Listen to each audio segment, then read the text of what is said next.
Kedatangan Islam di Indonesia adalah sebuah proses yang berlangsung selama berabad-abad dan memiliki sejarah yang panjang dan kompleks.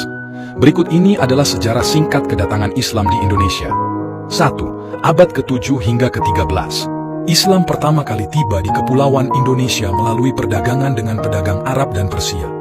Pada periode ini, Islam adalah agama yang dipegang oleh komunitas perdagangan dan penguasa lokal di beberapa wilayah.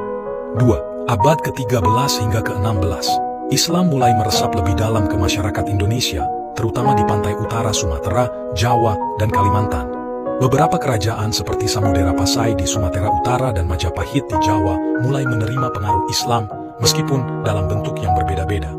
3. Abad ke-16 hingga ke-17, Kesultanan Aceh menjadi pusat penyebaran Islam di wilayah tersebut. Aceh menjadi salah satu kerajaan Islam yang paling kuat di Asia Tenggara. Kesultanan Demak di Jawa juga memainkan peran penting dalam penyebaran Islam di Pulau Jawa.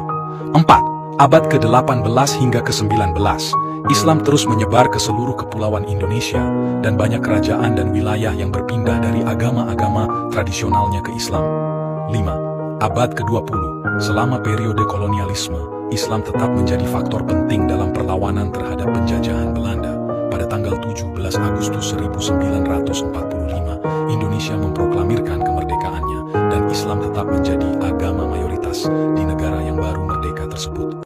Lu pernah bayangin gak hidup di dunia di mana ilmu pengetahuan dihargai seperti emas? Perpustakaan lebih berharga dari istana, dan para ilmuwan diperlakukan layaknya pahlawan. Inilah yang terjadi di dunia Islam pada pertengahan abad ke-7 hingga abad ke-13.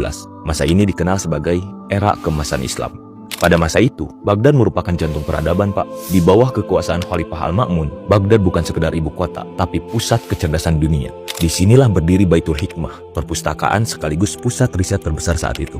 Di tempat ini, manuskrip dari Yunani, Persia, dan India diterjemahkan. Bukan sekedar disalin, tapi dikembangkan, Pak. Dari sinilah lahir para pemikir yang mengubah sejarah. Al-Khwarizmi, Ibnu Sina, Ar-Razi, Al-Kindi, Al-Farabi, dan ilmuwan-ilmuwan besar lainnya. Dunia Islam saat itu sangat gagah. Umatnya haus akan ilmu pengetahuan.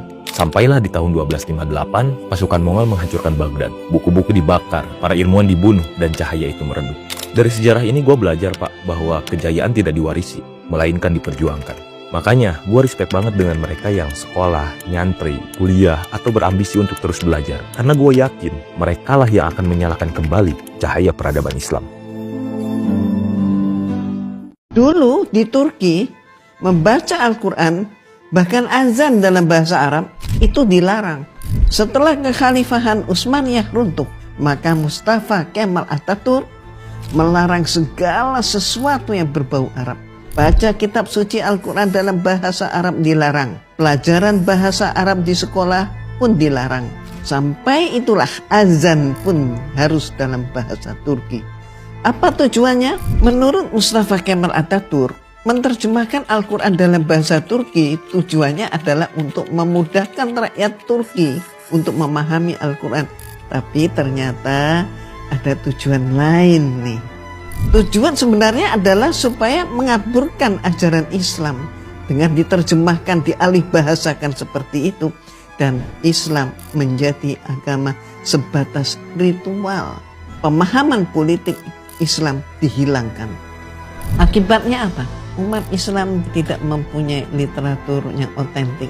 Maka saat itu pun umat Islam sudah mulai kehilangan jati diri. Dan pengaburan ini tetap berlangsung sampai sekarang. Apa aja? Silahkan tulis di komen berikut.